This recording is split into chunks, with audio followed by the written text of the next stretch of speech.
अपघात सांगून वेळ मारून नेली। 5 प्रश्नांनी घातपाताचा संशय। दादांवर कोणी डाव तर केला नाही ना? अमोल मिटकरी बोलतायत, जयंत पाटील बोलतायत, विजय वडेट्टीवार बोलतायत, संजय राऊत बोलतायत, रुपाली पाटील ठोंबरे बोलतायत, आणखी महाराष्ट्रातील गल्ली बोळातील चर्चा सुद्धा सांगतायत की हे राजकारण आहे आणि यात घातपाताचा संशय अधिकचा।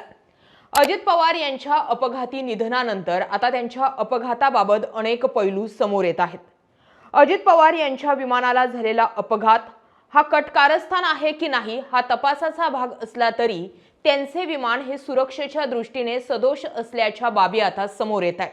ही माहिती डीजीसीएला होती, परंतु याकडे दुर्लक्ष केलं गेलं का असाही प्रश्न आता निर्माण होतोय। अजित पवार यांचा 28 जानेवारीला बारामती येथे झालेला विमान अपघात हा निव्वळ अपघात नसून त्यात गंभीर असा निष्काळजीपणा झाल्याचा दावा काही राजकीय नेत्यांनी आणि तज्ञांनी केला। या अपघाताबाबत संशय बळकट होण्यामागील काही मुख्य कारण सुद्धा आहेत। त्या कारणांवरती लक्ष टाकल्यानंतर अनेकांची डोक्याची बत्ती गुल होईल। त्याचीच माहिती आपण आजच्या या व्हिडिओमध्ये घेणार आहोत। अजित पवार ज्या लिअरजेट 45 विमानाने प्रवास करत होते त्या विमानाच्या कंपनीवर यापूर्वीही प्रश्न उपस्थित झाले होते। यापूर्वीही याच कंपनीच्या व्हीएसआर व्हेंचर्स या विमानाचा मुंबईत अपघात झाला होता। त्याच श्रेणीतील विमान अजित पवार प्रवासात वापरत असल्याची माहिती आता समोर येते। विशाखापट्टणमहून मुंबईला येत असताना मुसळधार पाऊस आणि कमी दृश्यमानतेमुळे हे विमान धावपट्टीवरून घसरले होते।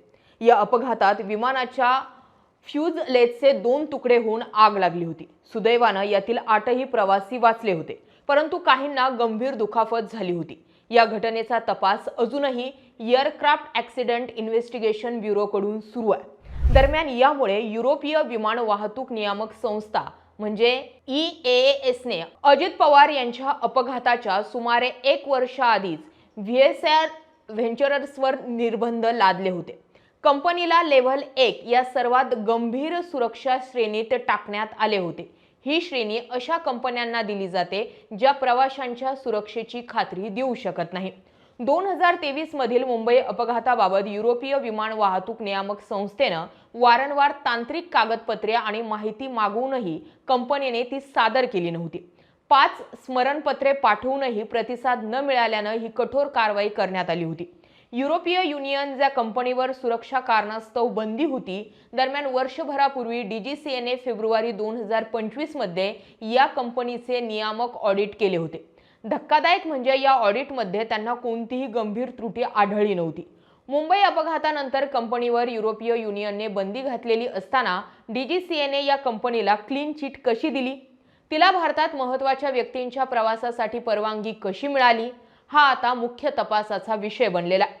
दुसरीकडे अपघाताच्या काही तास आधीच मूळ वैमानिक कॅप्टन सुमित सभरवाल यांच्याऐवजी कॅप्टन सुमित कपूर यांना अजित पवार यांच्या प्रवासासाठी विमानाची जबाबदारी सोपवण्यात आली होती। पहिला पायलट हा ट्रॅफिकमुळे अडकला असं कारण देण्यात आलंय।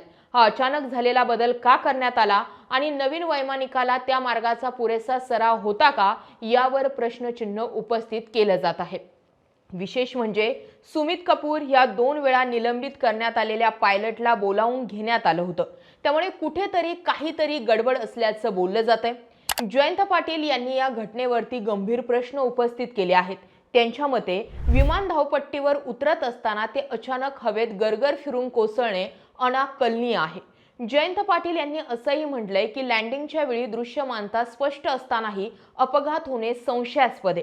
दृश्यमानता नव्हती तर सीसीटीव्ही फुटेज इतकं क्लिअर कट कसं आलंय हाही प्रश्न तयार झालाय।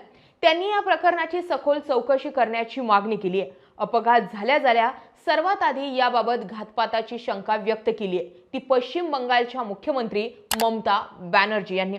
त्यांनी हा घातपात असल्याचं सांगितलं होतं। त्याहूनही धक्कादायक म्हणजे ममता दीदींना काउंटर करत शरद पवारांनी त्यांची शंका खोडून काढत हा अपघात असून यात राजकारण आणू नये असं सांगितलं होतं। अजून सर्व तपशील समोर आलेले नसताना अपघाताची उकल सुरू असताना शरद पवारांनी हा अपघात असल्याचं सांगायला घाई का केली असाही प्रश्न यातून निर्माण होत आहे।